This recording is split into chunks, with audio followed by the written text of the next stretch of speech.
the funny thing is, so like we had to delay a week, right, between 4 and 5. I so feel like I missed out on an opportunity to do my predictions for episode 5. And it's like I feel I would have been 100% spot on, because it's one of those questions of like at the end of episode 4, it's like, oh shit, she's in the world between worlds, and it's Anakin's Force Ghost. And it's like, so what are we gonna do?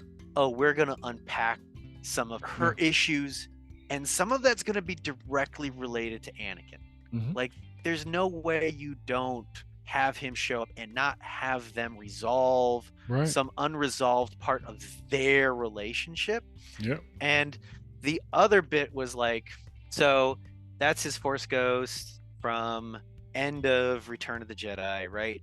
Vader dies, and then in the redone of Return of the Jedi, George Lucas switches the Force Ghost from the old man Anakin to Hayden Christensen, because at that point they'd done Revenge of the Sith. But my brain was like, all right, are they gonna do like, oh, he's light side?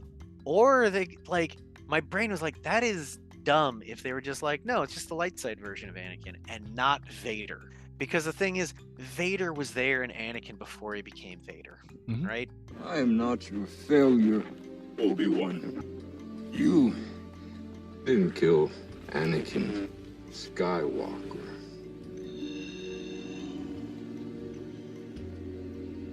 I did.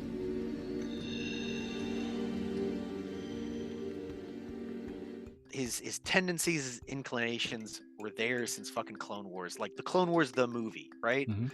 And the things to unpack are gonna be part of that dark side, and sort of neutering his emotional range to just, oh, everything's cool now, and not like, no, I got some fucking anger, you want to have some conflict, let's go. And man, did that all fucking pay off. Yes, sure did. It sure did, because it also touched on almost part of, in a way, Ahsoka having issues with herself, because she's like, because she constantly brings up the part of, if that's you and I'm you, because normally that's said in a way where it's a good thing, like, you know, yeah, you're both your mom and your dad, until like your father's an alcoholic, then it's almost an insult, right? Because you don't want it to be a part of you.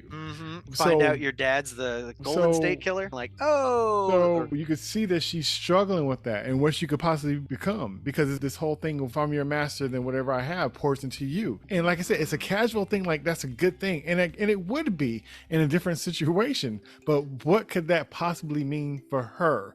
And that's what she don't want. And so I like their little, you know, even though they had that physical training with lightsabers, their conversation was the same. Their conversation was almost like a dance of not necessarily saying exactly what it is, but it is what it is, and we know what her problem is with it, and he's kind of like dancing around it as if that's not no thing, and you almost wonder, does he even know what she's talking about? But you get a hint that he does, but he won't say it. And so until the end, I like the dance with that. I was like, okay, they play on different levels. So they're doing the physical and they doing the verbal mental. So the whole interesting thing with this whole sequence of her getting knocked out, falling in the ocean, and waking up in the world between worlds is like, it's almost a little bit of like Dorothy and the Wizard of Oz.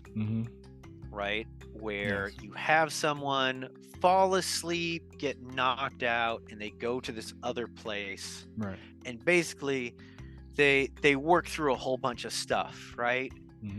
And if it wasn't Star Wars, right, it would be that. Someone got hit over the head and then worked through some internal stuff and then woke up, oh, I worked through one of my big blockers, right? And the only difference here is like, no, Anakin straight up is a Force ghost. So you could read that whole scene as like, this is all a projection of her subconscious. But also, I think the intended take is, no, straight up, Anakin is there to help her work through what she needs to work through. Right? And there's part of it where it's like, he's just reflecting what she needs. And it's also like, no, that also tracks as Anakin 100%. Yeah, because definitely he had control over some of the situation, right? Because he the one kind of pulled her into the different levels of limbo. You Oh know, man. you know what I mean? So some of that stuff is happening, but then also it's a situation where he doesn't know. I'm not familiar with this. Oh, this is where we split off. This is when I did my own thing. You wasn't here for this Right. part. So it's like, so is he driving or not? I like how it It's kind a of little plays of with that. both. Yes. Yeah, exactly. And I love, like, they did such great transitions from like all these Oh, different yes. scenes. Yes. But like the first bit where it's like he basically lays out like the last like, okay, what's the last lesson, blah blah blah, and it's like live or die, and then he ignites his lightsaber and she's like, I don't want to fight you, and there was so many great lines. Yeah. She says, I don't want to fight you, and he says, yeah, I've heard that before. Yeah. And that's a reference to Luke. It's a reference to fucking Luke. So it's not, it is the full Anakin. It's everything, inclling Vader, right? Which we get hints to find out that's true too. Man. Beautifully done. Beautifully done. Those it happened twice. Fucking, yeah. It's so fucking good. So he starts fighting her and he backs her up. And I noticed even in the first time, like they're on this sort of floaty walkway ethereal thing. Right. And you can tell, like, it's not fully a wide shot, but you can tell they're sort of at a terminus point, right? It sort of widens out in a circle. Right. And it was like, I had just enough time to sort of track that. And then she's like, I guess you don't have much to teach me, because she's like fended him off. Mm-hmm. And then he's like, I still got a few tricks to teach you. And he cuts the ground away and the whole thing shatters and she falls down. Like, and then, you know, she wakes up in the next memory. Like, there's so much here. So like Hayden Christensen's getting a lot of love with like what he did in Obi-Wan and here. But like right in that section where they're fighting, he's sort of driving her back. Yeah. There's a specific series of moves that he does. There's like a couple of them, and those are straight up moves from the original prequels. You see them in the Obi-Wan show when he's sparring Obi-Wan in the flashback. Yeah. Like after they finished wrapping Revenge of the Sith, LucasArts had licensed a video game for Revenge of the Sith. Right. And they were like, hey, can we get Hayden Christensen to come in and like, you know, maybe give us some ideas on like moves that like because it was like a fighting game. You get to play as Anakin, you could play as Obi-Wan, you go through the whole fucking movie. And I've seen the behind the scenes of them talking about this and showing footage, and they were like, we kind of expected him to be like, yeah, it'd be maybe cool to do this, and he was like, no, Anakin does this, here's this move, like, because he had spent so long learning all these lightsaber moves, like from the 2 movies, and like, and he has this lunging, jumping attack, and he has this, and he's like very specific, and so to have those recognizable flourishes come back into play and get edited into this fight. Like there's a whole thing where it's like he swings to the outside, turns around, spins it around to the other side, and then brings it into a big attack. Like it's just like, holy shit, like I've watched too much Star Wars that I can recognize that character's moveset like a fucking fighting video game. It's ridiculous, but like they did a great job with the fight. And you know, there's still like turn the back, blah blah blah, whatever. But when we get into her pseudo flashback spirit quest, wow. Yeah. Just wow. Like the first one when she's a kid and it's clearly like early in Clone Wars. And that's acknowledged, and even that actress, she was brilliant. Whoever they got to play her is like little teenage Ahsoka, just and she plays like a 4 to 5 year gap. Like I forget how long the Clone Wars are. Like it's a couple years though, and it's like they go from showing her as sort of the fresh to the battle Padawan to the like she's at the siege of Mandalore. Yeah. Right? She's fighting the spiked helmet Mandalorians. Yeah. She's on her way to fight Darth Maul. Like, and her body language is different. Yeah. Boy, she could hold a she's sword. The way she was holding a saber, lightsabers, she had nice form too. That kid could really Yeah. fight. So you could tell Yeah. it was like, It's like I don't know if that was a stunt double when she was doing like the knee spins, whatever and, it like, was, the it kick was spin, clean. like, It but was it clean. looked so fucking good. It looked so fucking good, but it was so fucking heavy, you could tell, like, I'm pretty sure they were shooting in the volume and it looked really fucking good. Maybe it was even like a bigger like, studio space, but Yeah. like some of the stormtroopers, I'm pretty sure they edited in, but there was clearly a couple of them where, like, I'm running through sand and I have a helmet on and I'm a little unsure of my footing. Yeah. Like, I was like, that is an actual person running through the sand, because running in sand is fucking hard. Yeah, they stood out. It's like they one of those stood things out. where, like, Yeah. they stood out, but not in a bad way, in a way of like, that's an actual person. Yeah. Right. And it's like, but it's also one of the, like, the whole point of this is, like, he trained her to be a soldier. And it's one of those things that, like, if you watch the Clone Wars and even you've seen other stuff, it's like, dude, they were bringing young teenagers into fucking combat. Yeah. That's bonkers. Yeah, That's but she even questioned that. She's like, was that all what I am? Was a warrior? Like, is that that's all I have to give to my Padawan? Like, are we reduced and to this? He tries to and that thing is like, she's like, adult Ahsoka's coming through. Like, is this all I have to give to my Padawan, to Sabine? And it's like, you look back at their conversation, it's like, I'm training you to fight. And it's like, oh, is that what it means? Is that what she thinks it means to be a Jedi? Is just to be a soldier, a good fighter? Right. It changes how you look at sort of Rosario Dawson's performance up to this point of Ahsoka. Yeah. Because we talked about this, like, in the other episodes, where it's like, oh, she's stoic. Like, people were like, she's really closed off. She's like not sort of relaxed and emotive, right? And it's like, oh, she's got PTSD. She's fucking closed off because like part of it is like, here we go again. I have to stop the next war. Like, I'm just stuck in this cycle. I never get out of the war. Right. And it's like, oh, it totally changes the context of her performance now, especially once, as we get to the second half of this episode, after she, comes out of it, they pick her up, blah, blah. She's light. She's literally, like, her clothes, like, she starts wearing white. Right. Like, her demeanor softens. Like, so she had like the best therapy. It's almost like that Tony Stark thing where he had, where he could kind of say goodbye to his parents the right way, go through that visualization of that whole thing.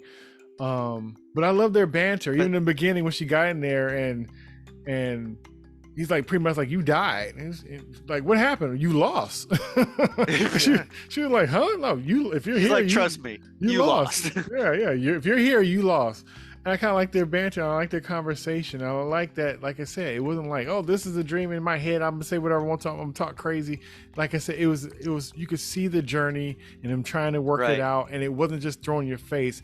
And the moments that they chose to show was very powerful. Even with the clones, when they showed the clones, and clones are, one of the clones was speaking to her, and we had a voice cameo. Oh yeah. Which I thought was cool. I don't think that's Rex. Okay, no helmets were off. 5, but it has a voice. Her specific, and that's the guy that plays all the clones in Boba Fett. But that specific clone commander is her clone commander. That's 5's. Okay. And she managed to save him in Order 66. So, like, there's so much was loaded into those flashbacks. Yeah. And like, again, to them in episode 4 foreshadowing Sabine's thing, and then with Ahsoka and Baylan foreshadowing her issue with, like, Anakin. Right. Anakin foreshadows the answer right at the start, because to, like, oh, you can remember it was happening. That's good. That means you might live. Right? You can still live. That's the whole thing. That's the last lesson. To live. So okay. So answer me this. Now, for me, okay, so I understand, like, the journey, and like I said, the beautiful moments, even when one of the clones was hurt and she sat by his side, right? Right. And Acknowledging all yeah, the it was death just that took place. it was just it was a lot. It was a lot. And then Anakin just like, come on, we gotta, this Right. is And war. the whole this point, this it's is a lot to war. put on a Right. child. Right. So this is war. And like, and she's like, but I led them to death. I caused this. It's like, like almost like they even said about how Jedi had a different role in the beginning. But Yeah. in this situation, Peacekeepers. peacekeeper, but here we got to be the leaders. And sometimes you're going to make mistakes. And it's just like, yeah, it was just unpacking all the stuff that she needed unpacked, all the questions, all the it's okay to forgive yourself, all the that's just come with the job kind of talk, all that stuff, which I thought was beautiful. I will say I kind of didn't understand. So the whole thing about I don't think I ever felt that she didn't want to live.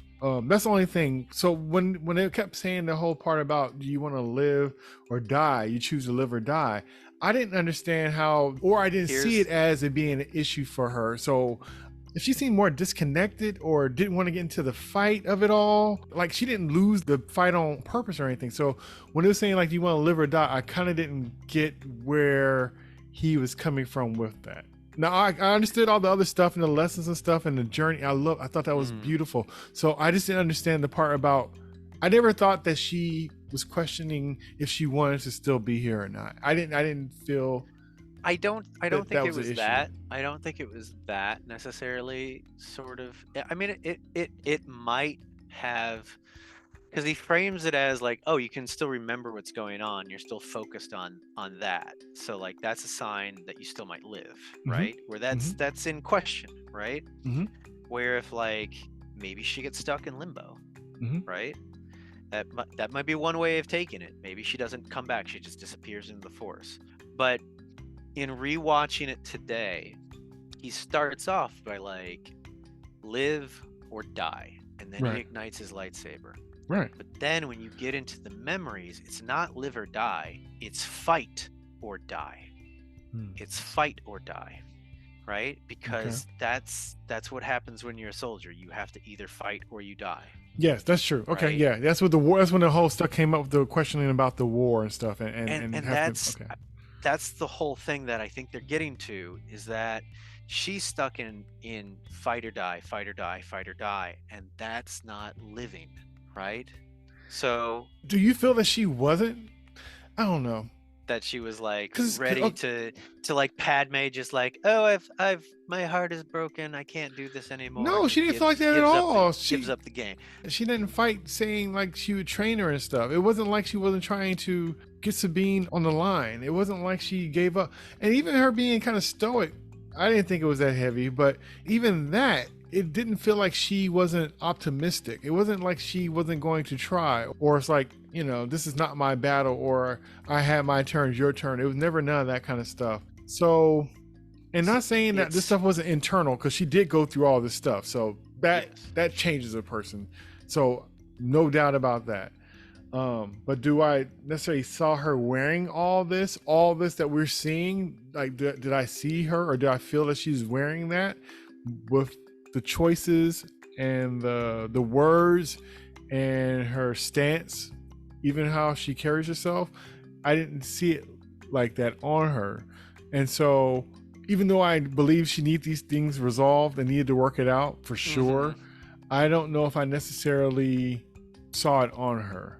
And everybody wears things differently, because it's not like Bruce Wayne walks around looking like he feels, because if he was, he'd be walking around looking like Batman. Like, dude, what's wrong with you? So he's obviously not walking around, wearing it, but he is. It's on the inside. Right. You keep a mask, figuratively, Bruce, sometimes literally. Right. But I think the whole thing is that he's letting her let go of the responsibility that he put on her, the Jedi Order put on her, and that she put on her, to constantly try and keep people from dying. Right?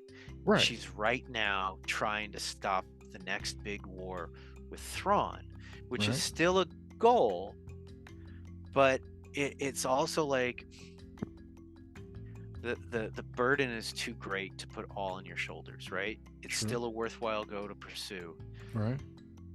but be able to pursue it without holding that burden and all your failures, right? Because you're not living, you're in the past, right? As she tries to reject with Balin, like, this is not about my past, and it's like, you're still carrying your past, right? Right. So for her to live, right, is to let that burden go. Okay, if this situation would happen in Obi-Wan Kenobi, then that, to me, I could see that, because he kind of pulled himself. He's doing bare minimum. I'm not even really. I'm barely existing. I don't want to take myself out, but I'm not. I don't in think it Anakin either. being like fight or die. I don't think Anakin saying fight or die was like about her like giving up the game or giving up the ghost or quitting. Okay. If anything, I think that makes it where it's like not even fight or flight, but it's like that is her mindset of either you fight, or people are going to die. It's not even that she's going to die. I don't think that's a problem for her. Okay, I didn't feel like that. I don't feel like it's a problem. Yeah, I don't feel like it's a problem for her either. People are gonna die, right? And I think part of it too, just also like from sort of a like stakes component, is like he keeps attacking her at various points. Like at the start he attacks her, and then at the end he attacks her, right? He started fighting her as a friend at first, and then it almost turned to foe. Oh man. Woo. Oh man. So let's cover one or two things before we get to that, because it's so fucking good. But it was in the first flashback, right? They have that scene where she's like holding the hand of the trooper that's like injured, like they all got their faces covered so they don't have to do that CGI. Exactly. Right? But like at the end of it, it's like, you know, I got to train you to be a leader. I got to train you to be a soldier to go fight. Yep. And it's like, what if that's not what I want? Which is like clearly like the whole point of this is like, he's like, too bad, basically. And he starts walking off into a resuming battle. And from the back, like he's got his lightsaber ignited, and then there's an explosion in front of him.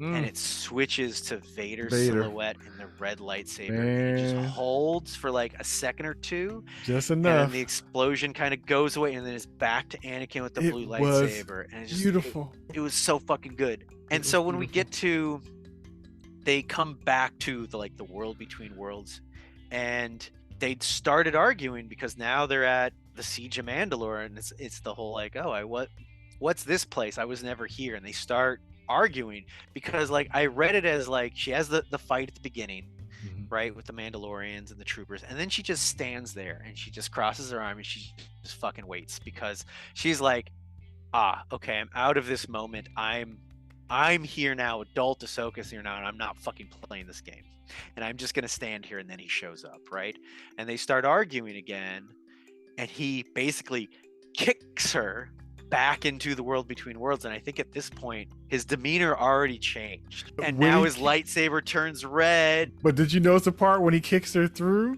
and she falls and hits the ground, kind of slides back in that dramatic slide? Oh, and you hear the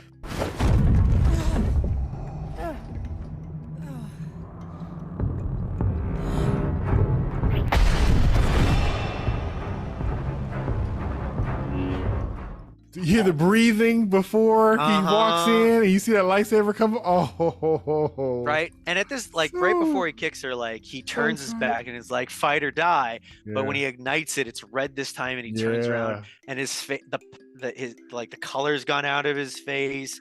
He's got the blood red eyes, right? And so they, kicks her back onto the world between the worlds. And force kicks her. You know it's force kick because there's a little extra on it. And his style is more brutal now. Like, but the great thing is that he disarms her once, and he disarms the other saber, and then of course in the magical usual, like, oh no, the protagonist has been disarmed. Suddenly they can just slip through the antagonist's attack and disarm them as well. Whatever, hand wave it. But she takes his lightsaber and she holds it up to his throat. Right. And I forget if he taunts her or whatever, but like she almost goes to like strike him down, and if you look at her eyes start turning orange. Her eyes are blue. I didn't catch it the first view, and I saw someone online being like, holy shit, she got the dark side eyes, right? They don't go then full. that would make more sense then, because to me, I didn't think she was going to kill him anyway, but if her eyes changed, she was so angry. Like, she was ready to go dark side, like just like his eyes were like bloodshot dark saw when side. His changed. Hers went orange, but she didn't go through with it. And then it was very brief. It's like maybe almost 2 seconds. And then, she turns off the lights. I don't know if she throws it away or whatnot, but she's like, I'm not going to fight you. Right. And it was like, like, I choose to live. Should I choose to live? I choose to live. Right. Yeah. I'm not going to have this fight, because she's been having this fight inside her the whole time between the purpose her master set out for her and who she wants to be. Right. Yeah. The lesson, the unpacking, the enlightenment, the insight, a journey to see her character build, for her to question, for him to give his insight, his side of it, and to, even when she thinks she has an answer, for him to look at her like, oh, you haven't learned yet. Oh, we back to the beginning. You know what I mean? Like, oh, okay, look, we're going to start this all over again. And each time he's taking it up a notch. Each time we come to this confrontation and you don't give me the right answer, I'm going to step it up, because it's almost like, what do you need me to be for you to hear what I'm trying to say to you? Right. And to Eric's point, right, when we talked with Eric and for episode 3, right, he didn't want the big insights to just be given out like candy, right, where it has to be earned, has to be fought for, has to be resisted, right? Where either Ahsoka knows but can't admit to the thing, which I don't think was the case here, or it's so buried under trauma that it has to be dug up and sort of shoved in her face to get to the conclusion that she already knows. For me, I wish it would have been something like, if she was seeming a little hesitant to either fight or hesitant to train, she was, or something, but she's doing it though. She recruited. She's invited people to follow along with her, so she's in it. That's not her problem. Her problem is not, I'm not willing to do this. Her problem is, I can't stop signing myself up. I was thinking earlier today, it's almost like the Hurt Locker, right? Yeah. Where she only sort of exists in the battlefield and looking towards the next threat and looking towards the next problem, and she can't get off that treadmill. And I guess for me, not seeing all the other shows, I didn't put it together for her being like, hey, I want to get off the ride, or either I want to accept the ride or get off of it. I think even if you watch it, it wouldn't necessarily be like there. I mean, she leaves the Jedi Order. She gets falsely accused of like a crime, and like the Jedi put her on trial for like political expediency. And then they're like, oh, we were totally wrong. Come back. Like, she gets fucked over in a lot of different ways. But like this specific thing, it's one of those. I feel like it's a brilliant way to take what's laid out in the continuity.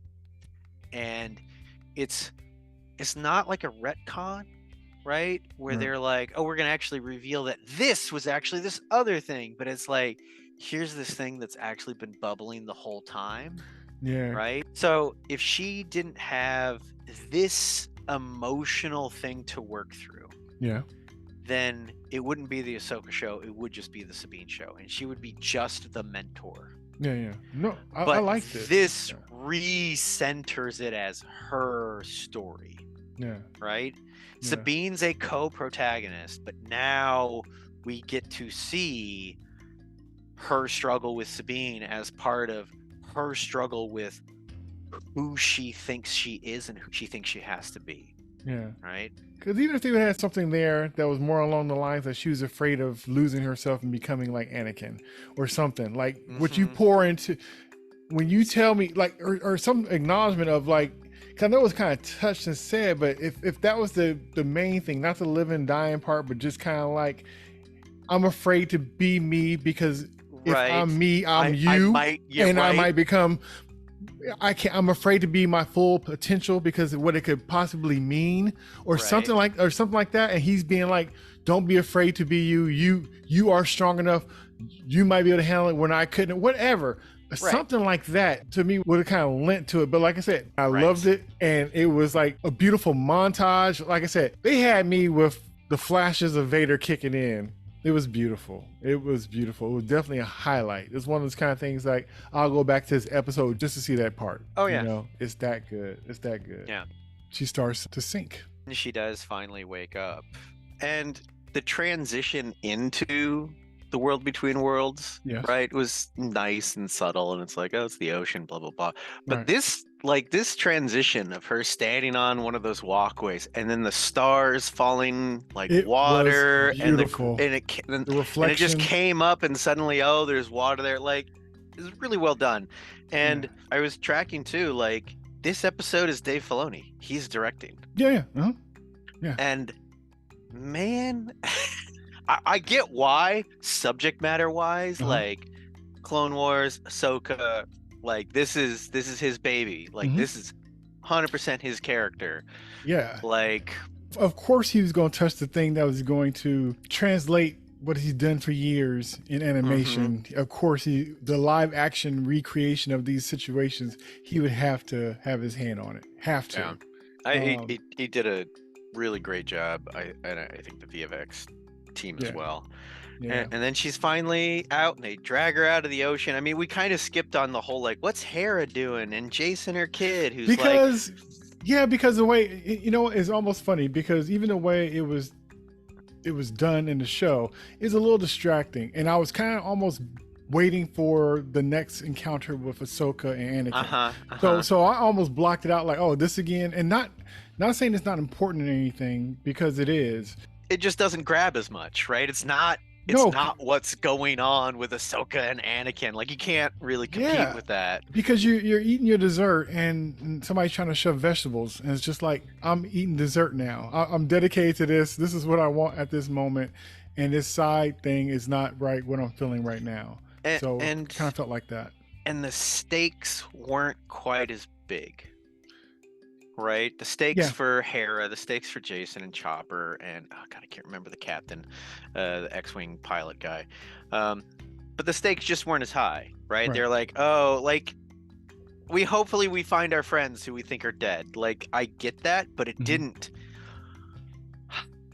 It didn't have that intensity, the rawness of like, oh shit, I think I've just lost two of my very close friends. Lost Sabine and we lost Ahsoka. So it didn't play that way with Hera, and it's more like, oh, we got to go and report back, but we don't have anything to report back. Like, well, the way it's layered too, I thought was kind of interesting too, because you have this thing where almost like a fate of the world kind of situation, because, like, you know, quote unquote, Thanos is coming. You know, along with, you know, I want to try to save Gamora and Black Widow, like, you know, and it's funny because there's almost this lax thing when it comes to the New Republic, and it's almost a lax thing with all the players like Hera, and, you know, and like you said, it's almost like this laid back thing. And one thing I wanted to touch on too that I thought was kind of funny, because at first I didn't understand why, but I quickly understood once they landed. But I was thinking, like, why is she bringing her kid? You know, like Wesley Crusher. I mean, Jason. Like, why is he on this ship? But then it kind of, you know, with time, you kind of see why it is. And it's just so interesting. I understand why they would have a character like that and played that way in this show, because this is kind of like a family kid show. And so that makes sense, you know. But it's just like, it's like Wesley Crusher, that he comes in with the answers and make it all right. And I will say he's a cute kid. He's not annoying. So that kind of helps with the delivery and stuff. But it is a kind of a thing where, you know, why else is he there? And he's there to be, you know, force sensitive. And I guess I'm assuming force sensitive. And he's feeling the fact that, you know, they're in this other dimension and battling and stuff. So even when she came out, he's like, hey, I heard you. Who were you fighting? And that was pretty cool. But it was just, you know, that whole thing, the way it's kind of played. And Hera, I like that actress. I liked her in Scott Pilgrim, right? I like her. I like her in different movies and stuff. But I saw her in Kate, where she was like an assassin in Japan. I was like, wow. I saw that on Netflix. Yeah, that was surprisingly good. Yeah, so she's cool, but I don't feel, and not that I'm comparing her to the animated version, but I don't know if I like her in that role. I don't know if she brings anything out of that role, because to me it's kind of, like I said, her delivery and stuff was dry. 'Cause I even noticed that before with her answers. And I know that's written for her, right? But I don't know if it's the delivery or something, because sometimes, even if like you have poor or questionable words, if the actor is putting some weight on it, it kind of, makes it different. It makes it full. And so I don't know. She just seemed like she's wearing a costume, and I don't, I don't believe her rank. I don't believe that's how a person act in that situation, dealing with the stakes that it's dealing with and stuff. It's just kind of like, it's almost like a kid playing dress up, and they don't know to act right around company, or they don't know to tighten up when this happens or whatever. It's just like she's just kind of playing it like she just kind of walks around and just kind of, came off the block. And it's just like, wait a minute, you went through all this stuff. It had to be some kind of gravitas to some of this. And she just kind of just walks into the scene, and she just talking straight with everybody. And it's just like, and I know I mentioned it before, but it just really even stuck out with this when it came to a thing like, hey, the fleet is coming. She's like, oh, what took them so long? It's like, well, I don't think they're coming to help. Like, she should know that she done messed up, and hey, let's have some urgency or some kind of feelings or some kind of something that's reading as like, ugh, it's gonna be a hot mess. I'm gonna work it out. I'll deal with it. Something. And if they wanted, because I was thinking, and I realized the initial thought would have been slightly out of character, of like her downplaying her concern to her son. That's right? Different. Yeah. And like but have it where it's like she says one thing to him, and then he goes off with Chopper, and then she does a separate thing to show that she's actually really concerned. Right. And I was thinking like, she like, does a light punch against the wall or something. Like, she gets angry or frustrated. She vents. But one of the things that they could have played with in and around that sort of idea of showing sort of what's going on internally, a lot of fans have caught that on the console, right, for the controls for her ship, there is a picture of Jason's father, of Kanan, right? Okay. It's tucked in right by like the control setup, and also like the little green pauldron Jason has on his shoulder. That's I don't know if it's the same, but his dad had that same green pauldron with the same white markings on it, like the same symbol on it. So there's ways of like, I mean, people kind of have to know who the picture is of, but you can have ways of like, she's saying one thing to her son, and then looking at the picture and doing some real good face acting, eye acting of like, yeah, everything's fine, and just like, yeah, we're totally gonna find them, we're not gonna lose anyone else. Like they might have decided, I just don't know if they wanted that other heavy tone. We got all this stuff going on with Ahsoka, so yeah, because even with that little nuance, it still wouldn't have been better than the situation where she's actually in a situation where she would kind of, and like I said, it doesn't have to be heavy necessarily, but you're kind of reading the room. That's like somebody coming there, just it just doesn't feel like that. There was a bit where it's just like an odd sort of pacing of the scene where it cuts back and Jason's with Chopper at the edge, and he's listening to the ocean, and then you can see the X-Wings go out, and then we cut into the cockpit, and the captain is like, hey, we haven't found anything, and we get Hera basically like, well, and he's like, we got low fuel reserves, and we just hear her saying, well, expand your search, keep going, da-da-da. Yeah. And that could have been a moment to cut to her in the cockpit looking at the picture of essentially her dead husband and being like, expand your search, give it one more go, right? Where we can read she's not ready to let go of trying to find Ahsoka or Sabine, right? So I don't know, that I think the only other like tiny quibble, it would have just been with Mon Mothma's direction. It's like, look, I like have Mon Mothma, whose demeanor is so calm and pristine, right? And like, you can read that there's subtext underneath, right? But have her just like, look, Hera, like, have her break it and be like a little like, Hera, this is what I need, right? To green light what you're doing, and if that doesn't happen, it's out of my hands. Like, and she does kind of say like, it's out of my hands, but I just showing Mon Mothma get a little frustrated, right? Yeah. Like just a little bit more than just, oh, everything da da da. It's like it's only what I can do. Right. Um, It was just all very yeah. light without weight. And I just thought it was kind of interesting because those are things that wouldn't distract from anything else. But it almost kind of just ties in with how much tension we really have waiting while we're loving this introspective, Padawan with Master again, the completion of the circle, the unraveling of years of hurt and pain, all that kind of stuff. But to know you have that reminder of this ticking thing behind you, that wouldn't have hurt. Yeah. That had just made it more powerful. Like, oh yeah, we gotta get back to business. I was enjoying this situation, but we gotta get back to business. We're running out of fuel. Yes. The Running out of rebellion's time. gonna come. Like have it be more insistent and like, Yeah. no, this is really. Yeah. But anyway, Because we don't even know where we're going. We don't know how we're going to find them. It's all those things. So yeah. So if you wanted though more light, like let's talk about after Ahsoka wakes up. Let's talk about it. Like I like that. Like it was odd at first, like how long her just waking up in that little cubby hole. And the light, like they took like I'm like. Okay. It's like she woke up twice.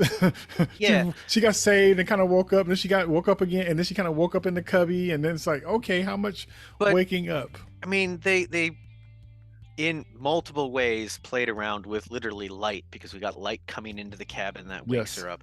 But then in the big thing here that I want to get to is, of course, like anyone watching is like, she puts on some sort of white blanket, like shawl thing, just like, Gandalf, cold, whatever.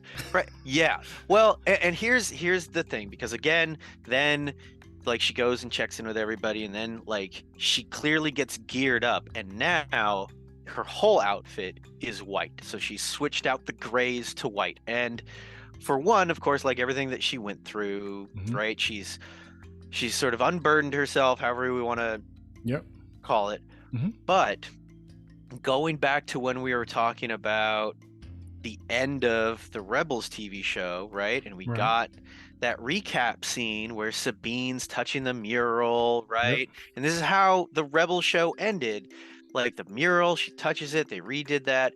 And the difference between the animated and the real one was that she was all in white. Yes. And she was holding a staff. I mean, you want to talk Gandalf, right? She was holding a staff. She had almost that same outfit, a little bit more like hood over the top. But what Filoni did was he had, I'm guessing, in his mind, a place that she had gotten to that we didn't see that transition by the end of Rebels, right? Right. Where like she wasn't wearing the same thing. That was an entirely new outfit, right? Oh, okay.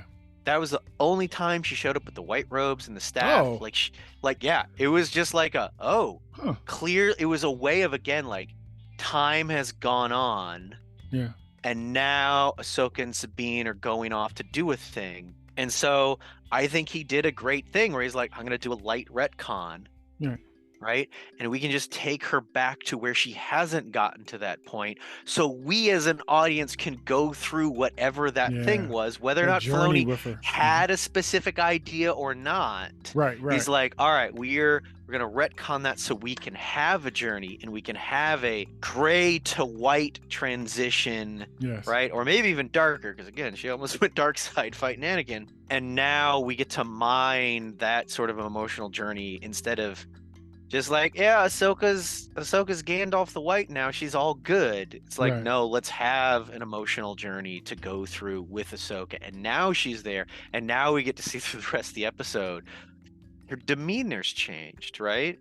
She's still sort of Jedi calm, but she's not stoic in the sense of like, I'm just here and we're getting through another day. Like there's an undercurrent that I'm not happy about or frustrated that I'm just not dealing with, where she's relaxed, she's light, she's maybe not upbeat bubbly, but like her demeanor is, she's definitely got a vibe of surrendering to the Force. It's less like I can't control the situation, because they also did that earlier when the way she was trying to do things when they were under attack, and with Sabine and that whole thing where she's a ship gunner and she's flying and they're seeing like, hey, this communication where we're working, this is not working. Like she had to step back and be like, what? Even though I didn't agree with them doing it there, but that was the scene where they did like, hey, this isn't working this way. Let me back off. Tell me what you need from me and see if we could go that route. And so this is more or less kind of like, you know, the lessons of the Jedi about kind of surrendering to the feeling, just like Jason did. That's a good example of that happening with this. And so you did see more of like her not necessarily having the answers and kind of giving into the moment. And so do I think that she felt heavy before all this? Not necessarily, because it could have been because of the way she's playing it. But the little nuances, like you're saying, I did notice that after she woke back up again. And, you know, and then also with the water and all that, that's always rebirth and resurrection and stuff like that with the light, the water, and portal to other realms. Baptism and all that kind of stuff, and enlightenment. Yeah. All that stuff is all parts of kind of surrendering and new birth and new life, new perspective. And that's what she's kind of leading with, you know, once she wakes up.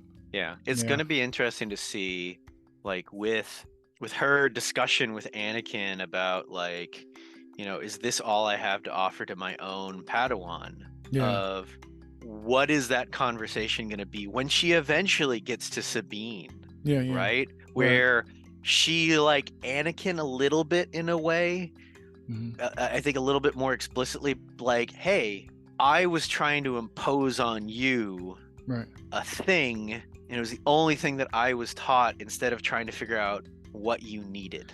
Yeah, and I think also, since she understands herself better and kind of knows her limits and what she could kind of overcome, I think that lets her know, and also let her know it's okay. Because I think she never probably gave all she could possibly give because she was afraid of what that might mean. And so you never know. Sabine could have been feeling like something's off. You know, when a relationship is off, you can't pinpoint it, but you know something's off. But then it also dictates the actions of everybody. And so with that happening, who knows? She could have been kind of making Sabine, you know, reject her just because she might feel like, I know I'm not getting everything from you, or something's not right and I can't tell. And if you don't know yourself enough, you'll take it as personal, like, oh, it must be me, you know, versus it could just be the situation. And so with her having this new insight, she will have that to share with Sabine. She could give her everything. Sabine might understand and feel now, even if she didn't know the reasons exactly why, that she's getting more from her, and that might be enough to make her open up as well and make that relationship tighter. Yeah. Plus lots of lightsaber and space battles. Oh, of course. Of course. I think now that we're like episode 5, we got 6, 7, and 8 left. I don't think we've got enough runway for Thrawn to come and play and set a plan in motion and like have a big thing. Like I don't know, could be wrong. Maybe the next episode is gonna be super long, and like they're gonna get there, resolve the whole thing, and everyone comes back to the main galaxy, and then shit gets crazy somehow in the last 2 episodes. But Thrawn doesn't have a power base, right? I mean, who knows?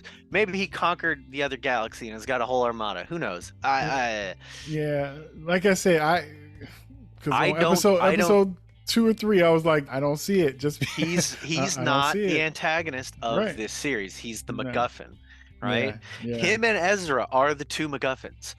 Thrawn is mostly Ahsoka's MacGuffin, and Ezra is Sabine's MacGuffin, and we still don't know what Balin's is, right? Yeah. So it's I think it's that situation where, especially when I heard this, they talk about like doing a movie.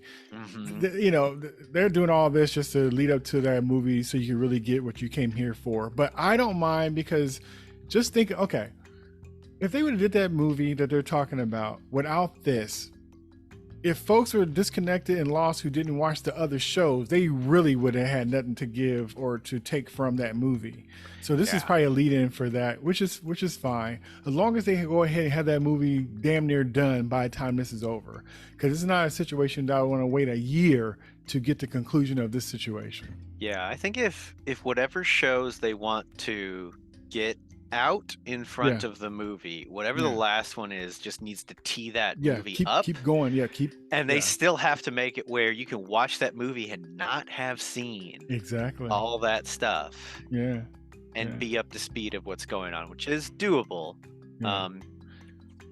And of course, every little piece in between has to be its own story, Yeah. where at least a character has a character arc. We'll be good. Yeah. Yeah.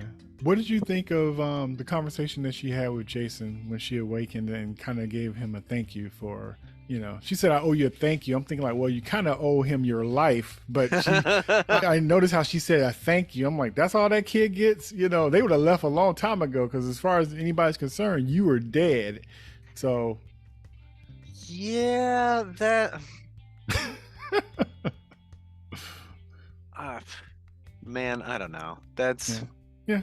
It's one of those things where like they may also not want to hit it on the head of like, yeah, everyone might have left me and I might have been stranded here to die, right? Or no one would have picked me up out of the ocean, and I would have, like, to have a character say, I owe you my life. That might be a little bit easier than like, if it weren't for you, I'd be dead. To a kid. All I'm saying is I thought a thank you was a little underwhelming considering really what he did. Yes. I wouldn't say I thought you owed you. That's like that's like you see an old lady, she drops her purse and the purse got like 30 G's in it, right? And you run, hey miss, you dropped your purse. He said, I owe you a hug. And you'll be like, not that you did it for money, but it's just like, huh. If somebody saw that, everybody be looking like, or screaming like, hey, give that guy some money, because he, give him a little something. So I took it like that. Yeah, I don't know what their plans for Jason is at all, but well, we know he's gonna meet an alien that's a time traveler, and he's gonna leave off the show traveling, being one of those time travelers. What? Oh, Wesley, Jesus! I was like, wait, what time travel? I was like, Doctor Who? What? We know what happens to Jason. We know what happens. We've seen it. Man, not everyone has to be at Luke's temple. Not everyone. Hey, that's a corner that's painted a lot of young Jedis into, basically the future. That's very interesting. Man, yeah. It would have been such a simple thing with the sequels if they had just tried to not make it where there's only one. There's only Luke, and there's only Rey, and there's only Kylo, and it's like, man, okay, we're not gonna rehash that whole fucking thing.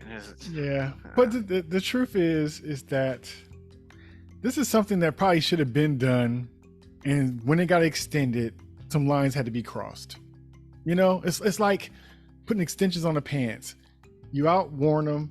They're to fit you to a certain point, and then you're supposed to just get some new pants. But since we didn't want to throw away the pants or give them away, we're sewing extensions onto the bottom of the pants leg. So with that, it's going to be some stuff that's just kind of compromising ideas, kind of destroying some lore, different perspectives on things. Because really, if it would just been simple and ended where it probably should have ended, not saying it should have, but if it wasn't making so much money and people didn't love it so much, this stuff wouldn't be happening. This would be somebody else's interpretation of this kind of a movie or this kind of a lore, and it could do whatever it want to and it'd be fine. Like Star Wars was probably just supposed to be those few people who had this thing versus like everybody has it and this, that.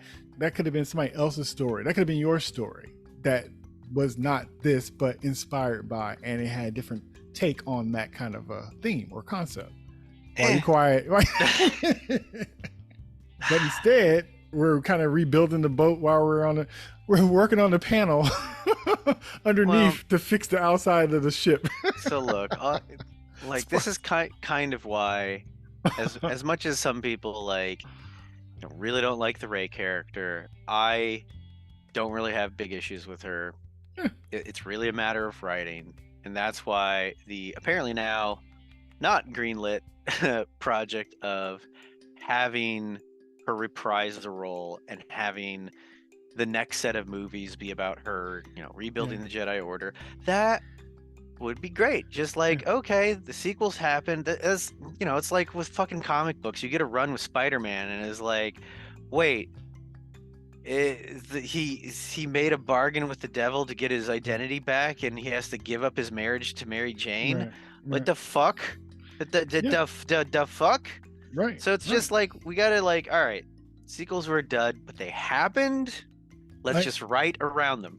Right? Right. And the thing about it is, I like the characters and stuff. I just think it was just the way they, they merged them together. I think they had different motives, and they were kind of jammed into each other. And then it was also kind of letting people have their own interpretation of something, and then them leaving and somebody else have their interpretation of something. It's just like when somebody comes to work for Disney and they're, working on a new Mickey Mouse cartoon, guess what? He's going to have 2 ears, not 3.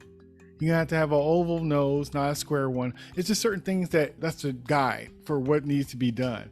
And so when you go around and let people kind of do their interpretation of stuff, it could kind of, if it's not folded in correctly, because we've seen things where it's been done, where it's kind of like, oh, it's the best of both worlds. Oh, this is a compromise. Oh, they actually took their time to figure out how to make this stuff mesh.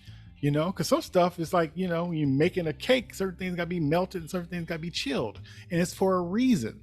And so it could kind of come together in a good way without destroying the whole thing that you're making. And so depending on skill level, it's going to determine what you get. So sometimes you're going to get where Spidey makes a deal with the devil and it doesn't make no damn sense. Or somebody figure out the interpretation is to have, Doctor Strange do the same thing, but a different way that might be more accessible, So it just kind of depends. I wish everybody kind of thought like you thought, or came up with ideas, or just kind of knew enough to kind of pull stuff together. But I think even the ones that love it, that having that kind of mind to do that and figure that out, everybody doesn't have it. And sometimes when we see it and it works out, it's a beautiful thing. And that's why we really just love, like, oh, you figured it out. Like for me, that's how I felt about Andor. I know everybody don't love it, but to me, they figured it out. They gave me grown up Star Wars. Oh, 100%. You know what I mean? Like they figured it out. He figured it out. Even when the other shows that I thought was going to have it figured out didn't. So we know it's not that easy. And so we kind of forget when it's not. And then when we see it, we just be in awe. I saw a thing the other day where when Rogue One came out, because Terry, oh God, I'm going to try and get his name. Going to get it wrong. Not going to try the last name. Terry whatever. Okay. He was the director for Andor and for Rogue One. And he apparently, after it came out, he got a call from George Lucas. And George Lucas was like very complimentary to him on how well he interpreted Star Wars in Rogue One. Yeah. Right? And it was just like, oh, that's that tracks. There's also, I haven't had a chance. I got like 2 minutes into it and then had to do dad stuff. But there apparently is on Disney Plus. There's a behind the scenes for the Ahsoka show. Okay. And like, I think right in the splash panel, it's like Dave Filoni like giving Rosario Dawson with like half her makeup on a hug, and George Lucas is like right there. So George Lucas is like on set as part of this, because also, like, let's be clear, when Dave Filoni was like starting out with the Clone Wars, it was like junior to George Lucas. Like George Lucas was heavily involved in that, and they were collaborators, right, with George sort of like setting the tone and like giving him sort of the guidance. But like so it is really cool to see. I'll have to watch the behind the scenes on it. So it's nice when you, like I said, when you see it kind of work together, you find somebody that figures out the key to make it work. And so everybody kind of gets up to date with everything that's going on. Sabine is missing. They're not sure what happened to her. Everything's cleared out. Was it Ahsoka used? Yes. So this is interesting. So that particular ability to essentially pull a memory off an object. Yeah, the echoes or whatever. That comes from the Fallen Order video games. Oh, wow. At least as far as I know, that's when that was introduced. Like the main character has that ability. And like in a lot of like sort of you explore around video games, you find little audio things or journal entries, or so they just came like, why don't we just fucking make it Force Echoes? Where like he touches a thing and then he hears the scene in his head. And so it's like they took that from the video game, right, which probably got the stamp of approval, Right. and then they're like, well, we can use it here as a way for Ahsoka to gain information. And I was just like, yay, Yeah. that totally works. I loved it. I loved it. And I kind of like how she's fine with not knowing for sure. And so she's looking into the sky and she see the Purgles going by and she gets the idea. And I think you had it first because I remember you mentioning how some kind of way they're going to work in those space rails. I wasn't sure to have how them transport. So you kind of Right. you called that I crap at the figured, beginning of the yeah, series. Kudos. Someone's gonna take the Purgle and go, but I was like, how are they gonna like latch Yeah. onto the outside? And it's like, Yeah, no, we're just gonna get a big enough one to swallow Ahsoka's entire ship. It's like, Yeah. okay, that, but it tracks. Right. The funny thing is, before that, she once again had to be like, oh, I got to step away for a minute. And she goes outside the ship yet again, this time with gravity. So it was easier to witness. But I thought it was a beautiful sight when she, you know, kind of ghost rode the ship. At least someone was driving. Right. But she wasn't. She's up on the front of it, and they go up to the mouth of one, and it's kind of cool how she's looking for the biggest one. It was like, yeah, that one will work. And so I thought it was really cool when they kind of pulled up to it, and she just kind of had her moment of connection, you know. Yeah, with the Purgle. The whole scene of them finding the Purgle, going up to it, basically mentally asking, right? Like, and going up into space, I thought was really well done. It's funny that the like one thing that I kind of like wanted was like Hera tone wise was like, hey, you guys better get out of the way. And it was so glib, and I wanted to be like, I am ordering you to get out of the way now. There's a whole herd of Purgle, and they are not going to dodge around you. You need to get out of the way now. And see Hera just like command people, like regardless of anything, you need to move now. Yeah. Arrest me later, move now. No, that's not her. She got one tone, and it's just like she's part smart ass and part just kind of dry. And like I said, she's not acting to the room to me.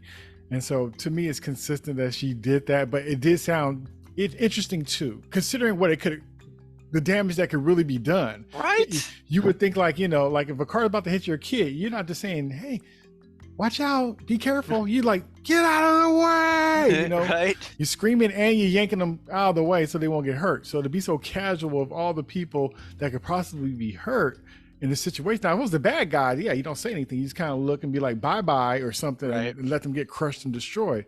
But since those are your crew and your fellow, captains and team and stuff. I'd also be like, do not fire on the creatures coming from the surface. They are friendly. That too. Right? That too. Yeah. So, but it was interesting to see how it worked. The whole Jonah and the whale, the Pinocchio and the whale kind of situation. I thought that was really cool. I did find it interesting when it opened its mouth. It had the breen. Yeah. Right. Like the whale teeth filter out the krill. Mm-hmm. So that was a nice touch. Like, yes, whales, we get it. And then when they hit the outer space, you saw like their eyes kind of glowing blue for a second. And then, I thought it was very interesting how it was almost like a ship, the way, it charged up and it took off. It was really neat. It was very peaceful. It was nice to see. Kind of reminded me of Star Trek movie with the whales. With Spock. But it was really cool. It was a special episode for sure. I could see why it was in the theater. It felt cinematic, Yeah, more ways than one.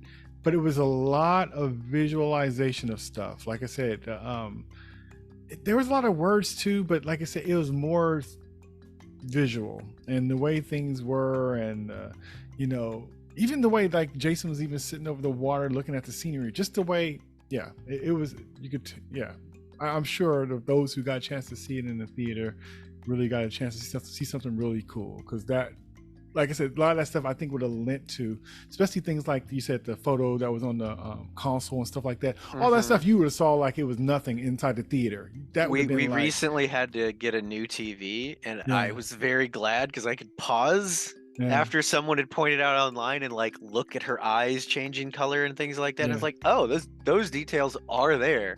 So I would imagine it would be even easier in a theater to like pick up those small things. Yeah. But like I said, it was great to see. Strong episode. I'm looking forward to the rest. Like I said, what we got? What? How many episodes left? We Three have more. 3 more. Yeah, 3 more. Like I said, either they gonna jam Thrawn in there, and like I said, it's not gonna be a full meal. It's not enough road or time for that. But if they're banking on that movie, like I said, I truly hope they're not gonna wait for a long time to get it. I hope it's coming soon. Yeah, I would hope they don't wait too long. So I got a IMDb here, and just looking at the scores from episode to episode. Episode 1, 7.9. Episode 2, 8.0. Huh. Episode 3, down to 7.5. Episode 4, Fallen Jedi, 8.9. That was a good And episode. episode 5, 9.6. Or I'm sorry, 9.4. As of Okay. today. It was Okay. 9.5 like the other day, but like, yeah, no, I get it. and that makes sense, and I think because of the pacing, this would be a better show in a sitting that you could control. Like I would binge this because you always kind of feel, or you could feel for the earlier episodes, that it was a lot of nothing going on, and it was a lot of something. If stuff was going on, Right. But like if you, like I said, even jotting down notes, it was just like, oh, 3 major things, and it took an hour to get there. It's like you ate a meal, but then you're still hungry because it wasn't a lot of nourishment in it, and so you just need more and more. But you have to watch more episodes to get it, and so I am curious to see whether or not we're going to get any sort of big space battle, because we had the whole thing where like they found the ring ship, and then the little fighter craft came, and it's like, okay, that was cool, but it's not a space battle. No. Right? No. Like they've got now, assuming somehow, this is an assumption, that Hera is able to tie down those 3 large cruisers that show up. Okay. For whatever reason, whatever how, because where is Thrawn when they come back likely to show up? Right there. Right. So if somehow Hera is able to get them to stay, or they go and then she gets clearance and they come back, so whenever Thrawn shows up, we can also sell how amazing a tactician he is, and he takes those 3 ships apart with whatever he has back from the other galaxy. Yeah. Well, I know it's not going to be a big battle. They probably going to save a big battle for the movie, I bet you. Because really, think of it like this. We're on episode 5, and the New Republic don't even believe that he's even a threat or even still alive. And we're on episode 5, and her team don't believe her, basically. Yeah. You know what I'm saying? So it's probably going to be not a big space battle. Yeah, so for it to be like episode 5 and the cavalry don't believe her, and we still haven't found the big bad yet, that's going to be a whopping 3 episodes to pull off without it being crazy. You know what I mean? Yeah. Not saying I don't want to see that, but it's not enough road. Not enough road. Not enough road. Yeah. Because again, you got to set the game board so you can show how smart the player is, and that's not going to happen. And we've seen what happens when you jam the bad guy in the last 2 episodes. We've seen that. Matter of fact, the fact that we've seen it so many times, even with this series, not this series, but this, Star Wars, it almost frightens me that they probably try to go for that crap. I hope not, but we've seen it within this already. They are going to play out Balin and Shin and Morgan. I hope so. As our antagonists, and Thrawn's going to be mostly the MacGuffin. I have a sneaky... Okay. Do I feel there's build-up for Balin? Yes. Yeah. But I bet you, and I hope I'm wrong, that they don't go any deeper with him. Like they did all that stuff with him, and we're not going to get too much more on that. No. Okay. Well, for one, also, unfortunately, his actor passed away, so I don't think there's going to be anything past this season for Balin. I think either he's going to die, as they probably planned when they shot it, like his character is going to get killed, or he's not, and he's just not going to come back in whatever follow-up thing is. No, but I was just talking about like in the episode, his character. I don't think they was going to go any deeper with him, because sometimes we'll see, like even with Merrick. Yeah. Like that was interesting. Like for him to be what he turned out to be, you would think that they wouldn't have played him like that. That to happen. Yeah, I think Balin we're going to get whatever his grievances, right? That he's looking for power, and that he has essentially rejected the Jedi way, right? He's Right. using the training and everything else, but clearly he's like, he says, I'm no Jedi, right? He's not the Sith either. He's not a Sith, but he's Yeah. not a Jedi anymore. Right, And right. I think we are going to see that grievance articulated of why he did that, right? Okay. And any other, like, whether or not he knows Anakin became Vader or not, whether or not he's going to drop that on Ahsoka, blah, blah, blah. But he's got a bone to pick. Yes. But he's very close to the chest, right? He's just, I'm going after my goal. Mm-hmm. I have no reason to hint at my goal. I have no reason to tell you about my goal. I have no reason to justify myself, right? We haven't gotten that pulled out of him yet. And so I think it would be a waste of an otherwise great actor and so far an interesting character to not be like, well, this is why I'm doing this. If we don't get a why, then he's also a waste of a character. He's just a placeholder. Because he's been dropping hints for sure. He definitely wants something. It's very interesting. Like, what does he think going there or getting Thrawn will give him access to? Yeah. Right? He thinks he's got a MacGuffin, whether the MacGuffin is Thrawn or Thrawn is a stepping stone to power. Right. He did hint of, like, you can't create anything without destruction, which is like so fucking dumb. Yeah. And it's interesting because he always kind of had the same kind of energy and tone and honesty as he did, like, with the quote unquote witch, and then even with Sabine, it was almost kind of like, I have no reason to lie. Right. He just plays it straight, and he's not, he has no real allegiance to none of them, and he's not even pretending like he does. He's just kind of saying that quality. I love that. I love that in a villain / antagonist is so great because there's no facade. I don't it's have rare. to play games with you. This is what I'm fucking doing. Right. I don't need to lie because I don't care what you think. Right. And how often do we get that, How often do we get that? It's rare. Most of the time we get, connivers and blah, blah, blah, and hiding things. It's just like, no, I'm like, it's almost a Thanos in a way.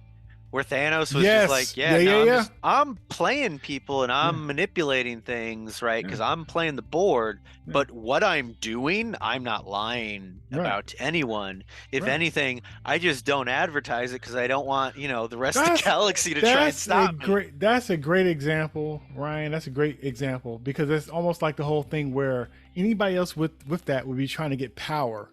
He just wants balance and to be a damn farmer and to be left alone. He don't want people to starve, even though he should just double the food.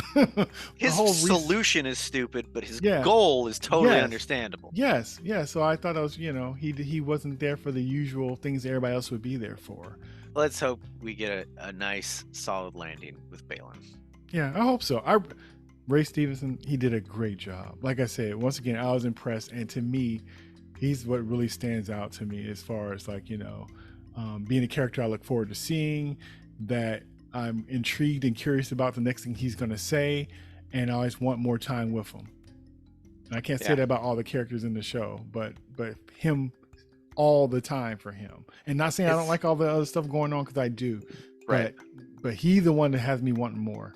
Yeah, it will be interesting when Ahsoka and him clash again, because now he doesn't have that sort of emotional tag to pull on her where she's just like, no, I'm good. Like, I'm still going to try and stop you, but, like, I'm not.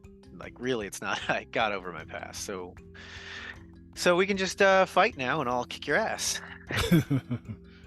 Right? Like, they're both, he wasn't burdened. She was. She's now unburdened. So it'll be interesting if her letting go her issues causes him to be upset, right? Because I can see him wanting to, like, unpack his grievance with the Order now, and it's like, how the hell can you be okay, right? Now, how can you seem to have figured things out? And that's one of those things where it's I can have that and you have it, right? It's like, I'm upset and hurt, right? And how are you not? Right? How are you okay? Yeah. That upsets me. Because he kind of used that angle on Sabine, and Sabine fell for it. Mm-hmm. You know? In a way. Right. Now, that's a question of whether or not it's like, oh, I'm upset because I don't have a tag to pull on you, as opposed to like your okayness makes my not okayness even more upsetting, right? It turns it from something I just deal with and have accepted to like, why can't I be okay? Right? Yeah, man. Yeah, this is a good one. I'm looking forward to the last 3 and see what they're gonna do. We have an episode coming up soon that was actually what it was a review the of trailer the trailer review. So long ago. Yeah, and it's funny because I was going to drop it before this, but when I listened to it, it was a good conversation about what we expected or wanted to see, some predictions and all that kind of stuff. And while editing it, I was like, this would be good for like to be used somewhere like in the middle of our series. See how close we were. see where we were and stuff, and then we could just kind of, see how it kind of came together. And plus it makes it kind of fun too. Something, because sometimes, and then we also don't have like regular trailer reviews. It turned into almost a 2-hour conversation. They're always supposed to talk about just off a trailer, off a 1-minute trailer. So that goes to show that it's like, okay, this is worthy of a nice bonus episode, and also see where we are and where we could possibly be going. So it works on two different levels. It'll keep me company doing cat chores. That's right. Well, man, it was good catching up with you. It was good talking about this episode. Yeah, we never have fun doing it. So sad. I know, so man. I always like, damn, I gotta talk to Ryan again, and it's just like, when these shows gonna stop so I could just kind of, have my time back. I could be doing something else, like hopping in a circle in a corner somewhere, or I don't know, walking into traffic. I got Warhammer figures I gotta fucking assemble and paint if I'm ever gonna fucking play that game with my buddies. Jesus Christ. And we're here. We're doing this. That's right. This is Jay and Ryan. This is our discussion of episode 4, The Fallen Jedi, and episode 5, Shadow Warrior. Until next time, peace. Apparently in another galaxy? In another galaxy.